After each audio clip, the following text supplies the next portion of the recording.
Recalculating. Destination still unknown. Destination still unknown. Please hold on.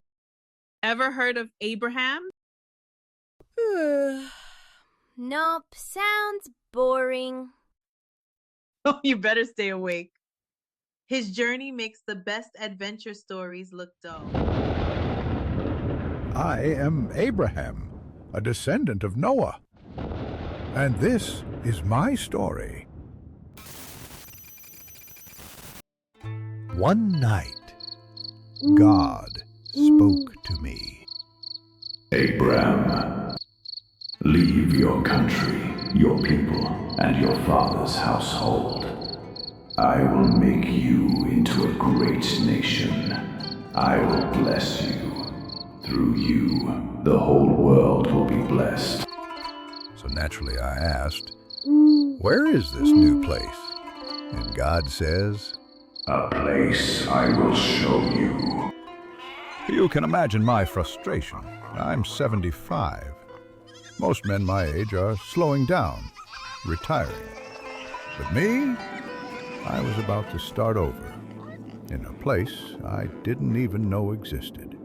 And that was just the start of the surprises God had for me. My biggest headache? Telling my wife, Sarai. But I manned up, worked up the courage, and told her. To my surprise, she agreed, after a little persuasion. We packed everything.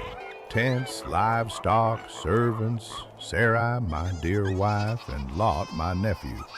We headed south from Haran, not knowing the road, but trusting the one who called us.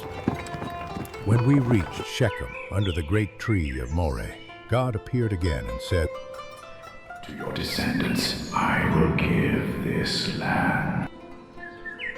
I built an altar right there, my first altar, a promise carved in stone. I didn't know it then, but the hardest miles were still ahead.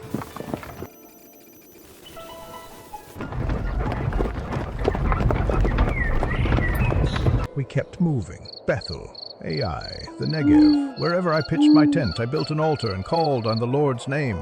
But then, disaster struck. A famine swept through the land. Our food ran out for us and for the animals. We had to come up with a plan, or we wouldn't survive. Turns out famine was only the beginning of my troubles.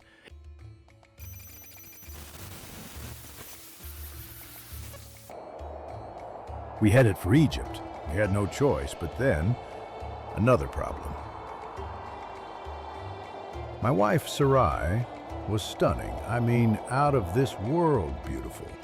I thought, if the Egyptians see her, they'll kill me and take her. So we agreed to say she was my sister. Just as I feared, they saw her, and she was taken to Pharaoh's palace. And me, I was showered with gifts, sheep, cattle, servants, camels.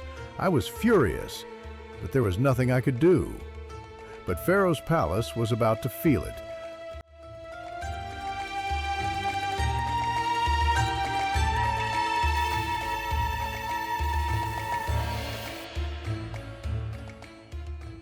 God wasn't pleased with this arrangement. He struck Pharaoh's household with serious plagues. Pharaoh realized it was because of Sarai, so he summoned me. Let's just say he was not pleased. He threw us out of Egypt, but not empty-handed. Some say the gifts were a bribe so the plagues would stop. Either way, I left richer than I arrived.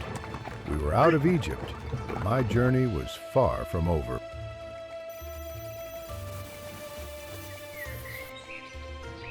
We returned to Canaan, back to the altar between Bethel and Ai.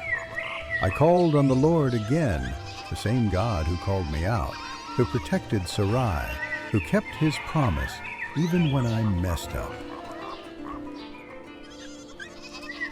I've learned the journey God sends us on is never a straight road. We make mistakes, we get scared, but if we keep coming back to Him, He knows how to bring us home.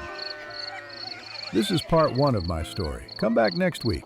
Things get even wilder in the next chapter of this Odyssey.